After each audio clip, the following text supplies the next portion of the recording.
ಈ ಕೆಡಿ ಗ್ಯಾಂಗ್ ಅನ್ನ D boss ಅಂತ ಹೇಳುವಂತ ವ್ಯಕ್ತಿ, ಆ ಕೆಡಿ ಗ್ಯಾಂಗ್ ಇದೆಯಲ್ಲ, ಆ ಕೆಡಿ ಗ್ಯಾಂಗ್ ಅನ್ನ 5 ದಿನಗಳ ಕಾಲ ಪೊಲೀಸ್ ಕಸ್ಟಡಿಗೆ ಕೊಟ್ಟು ನಿನ್ನೆ ನ್ಯಾಯಾಧೀಶರು ಆದೇಶವನ್ನ ಹೊರಡಿಸಿ ಆಗಿದೆ. ಇಲ್ಲಿ ಕೆಲವು ಕರುಣಾಜನಕ ಕಥೆಗಳು ತೆರೆದುಕೊಳ್ತವೆ. ಈ ದರ್ಶನ್ ಮತ್ತೆ ಅವರ ಸಹಚರನಿದಾರಲ್ಲ, ಆ ಸಹಚರರ ಕರುಣಾಜನಕ ಕಥೆಯನ್ನ ರಿಪಬ್ಲಿಕ್ ಕನ್ನಡ ನಿಮ್ಮ ಮುಂದೆ ತೆರೆದಿಡ್ತಾ ಇದೆ. ಅನುಕುಮಾರ್ ಅನ್ನುವ ಆರೋಪಿ ಏನಿದ್ದಾನೆ, ಆತ ದರ್ಶನ್ ಮತ್ತೆ ಅವರ ಸಂಗಡಿಗರು, ಈ ಆರೋಪಿಗಳೇನಿದ್ದಾರಲ್ಲ, ಆ ಆರೋಪಿಗಳಲ್ಲಿ ಆತನೂ ಕೂಡ ಒಬ್ಬ. ಆತ ಮೊನ್ನೆ ಪೊಲೀಸರ ಮುಂದೆ ಸರೆಂಡರ್ ಆಗ್ತಾನೆ. ನಾನು ಕೂಡ ಇದರಲ್ಲಿ ಇನ್ವಾಲ್ವ್ ಆಗಿದ್ದೀನಿ ಅಂತೇಳಿ ಶರಣಾಗ್ತಾನೆ. ಭಯಪಟ್ಟಿದ್ದ ಆತ ಶರಣಾಗ್ತಾ ಇದ್ದಂತೆ ಆತನ ತಂದೆ ಚಂದ್ರಪ್ಪ ಅವರು ಮೃತಪಡ್ತಾರೆ. ಎದೆ ಹೊಡೆದುಕೊಂಡು ಮೃತಪಡ್ತಾರೆ. ಹಾರ್ಟ್ ಅಟ್ಯಾಕ್ ಆಗುತ್ತೆ ಅವರಿಗೆ, ಹೃದಯಾಘಾತದಿಂದ ಚಂದ್ರಪ್ಪ ಅವರು ಮೃತಪಟ್ಟಿದ್ರು. ಅನುಕುಮಾರ್ ಅವರ ತಂದೆ ಕೋರ್ಟ್ ಅನುಮತಿ ಪಡೆದುಕೊಂಡು ಅಂತ್ಯಕ್ರಿಯೆಗೆ ಅನುಕುಮಾರ್ ಅವರನ್ನ ನಿನ್ನೆ ಪೊಲೀಸರು ಕರ್ಕೊಂಡು ಬಂದಿದ್ರು. ಅನುಕುಮಾರ್ ಅವರ ತಂದೆ ಮೃತಪಡ್ತಾರಲ್ಲ, ಹಾಗಾಗಿ ಅವರ ತಂದೆಯ ಅಂತ್ಯಕ್ರಿಯೆಗೆ ಅನುಕುಮಾರ್ ಕರ್ಕೊಂಡು ಬಂದಿದ್ರು. ನಿನ್ನೆ ತಡರಾತ್ರಿ ಅನು ತಂದೆ ಚಂದ್ರಪ್ಪ ಅವರ ಅಂತ್ಯಕ್ರಿಯೆ ಆಗುತ್ತೆ.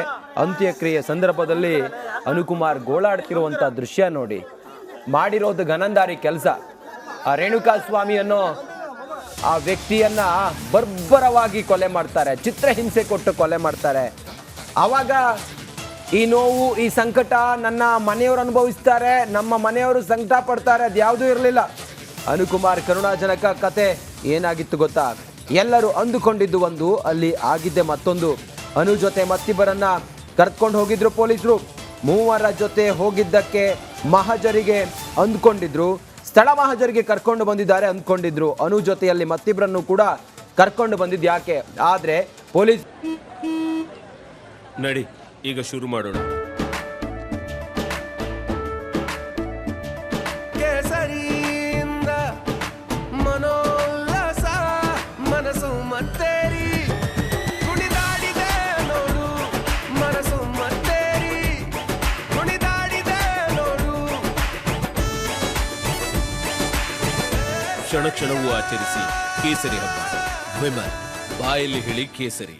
ಮಹಜರಿಗೆ ಕರ್ಕೊಂಡು ಬಂದಿದ್ರು ಅಂತೇಳಿ ಈ ಆರೋಪಿಗಳು ಅಂದ್ಕೊಂಡಿದ್ರು. ಆದ್ರೆ ಅಲ್ಲಿ ಬಂದಾಗ ಗೊತ್ತಾಗಿದ್ದು ಅನುಕುಮಾರ್ಗೆ, ನಾನು ಮಾಡಿರುವ ಗನಂದಾರಿ ಕೆಲಸಕ್ಕೆ ನನ್ನ ತಂದೆ ಆ ನೋವು ತಾಳಲಾರದೆ, ಆ ಮರ್ಯಾದೆಗೆ ಅಂಜಿ ಎದೆ ಹೊಡ್ಕೊಂಡು ಹಾರ್ಟ್ ಅಟ್ಯಾಕ್ ಆಗಿ ಮೃತಪಟ್ಟರು ಅನ್ನೋ ವಿಚಾರ ಗೊತ್ತಾಗಿ ಬಿಕ್ಕಿ ಬಿಕ್ಕಿ ಅಳ್ತಾ ಇದ್ದ ಅನುಕುಮಾರ್, ಬೇಕಿತ್ತ ಇದಲ್ಲ, ಯಾವುದೋ ಒಂದು ಅಭಿಮಾನದಲ್ಲಿ ಯಾರನ್ನೋ ಕೊಂದಾಕಿ ಎಲ್ಲೋ ಬಿಸಾಡಿ ನನ್ನ ತಂದೆ ತಾಯಿ ಸಂಕಟ ಪಡ್ತಾರೆ ಅನ್ನುವ ಸಾಮಾನ್ಯ ಪರಿಜ್ಞಾನ ಇಲ್ಲದೆ ಇವತ್ತು ಇಷ್ಟೆಲ್ಲ ಮಾಡಿ ತಂದೆ ಮೃತಪಟ್ಟಿದ್ದಾರೆ. ಪಾಪ ಕುಟುಂಬಸ್ಥರ ಆಕ್ರಂದನ ಮುಗಿಲು ಮುಟ್ಟಿತ್ತು ನೋಡಿ. ಅನುಕುಮಾರ್ ನಾವು ಮಾರ್ಕ್ ಮಾಡಿ ತೋರಿಸ್ತಾ ಇದೀವಲ್ಲ, ರೆಡ್ ಶರ್ಟ್ ಹಾಕೊಂಡಿರುವಂತ ವ್ಯಕ್ತಿನೇ ಅನುಕುಮಾರ್.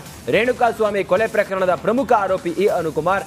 ಆತನ ತಂದೆಗೆ ವಿಚಾರ ಗೊತ್ತಾಗಿ ಅವರು ಹಾರ್ಟ್ ಅಟ್ಯಾಕ್ ನಿಂದ ಮೃತಪಟ್ಟಿದ್ರು. ನಿನ್ನೆ ಅಂತ್ಯಕ್ರಿಯೆ ಇತ್ತು, ಹಾಗಾಗಿ ಪೊಲೀಸರು ಕರ್ಕೊಂಡು ಬಂದಿದ್ರು ಚಿತ್ರದುರ್ಗಕ್ಕೆ. ಆಗ ತಂದೆ ಮೃತದೇಹ ಕಂಡು ಬಿಕ್ಕಿ ಬಿಕ್ಕಿ ಹೇಳ್ತಾ ಇದ್ದಾನೆ ನೋಡಿ. ಇದೇ ಅನುಕುಮಾರ್.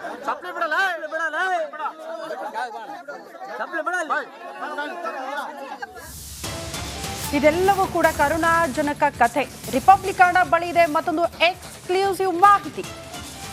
ತಂದೆ ಮೃತಪಟ್ಟ ವಿಚಾರ ಅನುಗೆ ಗೊತ್ತೇ ಇರಲಿಲ್ಲ ಅನ್ನೋದು ಗೊತ್ತಾಗ್ತಾ ಇದೆ. ಈಗ ವಿಚಾರ ತಿಳಿಸದೆ ಅನುವನ್ನ ಕರೆದುಕೊಂಡು ಹೋಗಿದ್ರಂತೆ.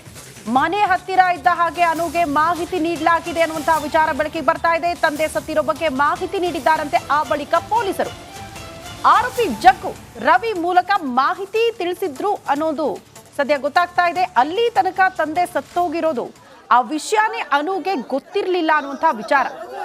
ಆ ವಿಚಾರ ಗೊತ್ತಾಯ್ತು ನಿನ್ನೆ ರಾತ್ರಿ ಅವರ ಅಂತ್ಯಕ್ರಿಯೆಗೆ ಪೊಲೀಸರು ಅನುಕುಮಾರ್ನನ್ನ ಕರೆದುಕೊಂಡು ಬಂದಾಗ ಕುಟುಂಬಸ್ಥರ ಆಕ್ರಂದನ ಮುಗಿಲು ಬಿಟ್ಟಿತ್ತು. ಆ ದೃಶ್ಯ ಗಮನಿಸ್ತಾ ಇದ್ವಿ. ಅದಕ್ಕೆ ಹೇಳಿದ್ದು ಕರುಣಾಜನಕ ಕಥೆ ಇದು ಅಂತ.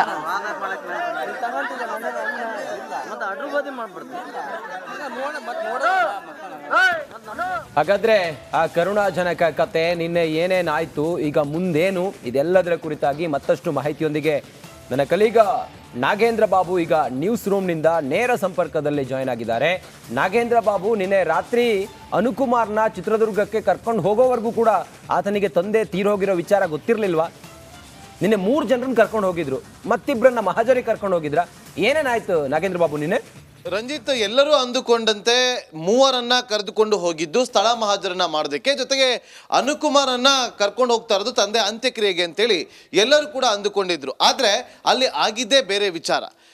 ಯಾವಾಗ ಮೊನ್ನೆ ಅನುಕುಮಾರ್ ಸರೆಂಡರ್ ಆಗ್ತಾನೋ, ತಂದೆ ಚಂದ್ರಪ್ಪ ಹೃದಯಘಾತದಿಂದ ಮೃತಪಡ್ತಾರೆ. ಅದಾದ ಬಳಿಕ ಕುಟುಂಬಸ್ಥರು ಪುತ್ರ ಈ ಅಂತ್ಯಕ್ರಿಯೆಗೆ ಬರಲೇಬೇಕು ಅಂತೇಳಿ ಪಟ್ಟು ಹಿಡಿದು ಅವರು ಕೋರ್ಟ್ಗೆ ಹೋಗಿ ಕೋರ್ಟ್ನಿಂದ ಅನುಮತಿಯನ್ನು ಪಡೆದುಕೊಂಡು ಚಿತ್ರದುರ್ಗ SP ಮೂಲಕ ಇಲ್ಲಿ ಅನ್ನಪೂರ್ಣೇಶ್ವರ ನಗರ ಪೊಲೀಸರಿಗೆ ಆ ಒಂದು ಮಾಹಿತಿಯನ್ನು ರವಾನೆ ಮಾಡ್ತಾರೆ. ಇಲ್ಲಿನ ಪೊಲೀಸ್ ಹಿರಿಯ ಅಧಿಕಾರಿಗಳಿಗೆ ಮಾಹಿತಿಯನ್ನು ರವಾನೆ ಮಾಡ್ತಾರೆ.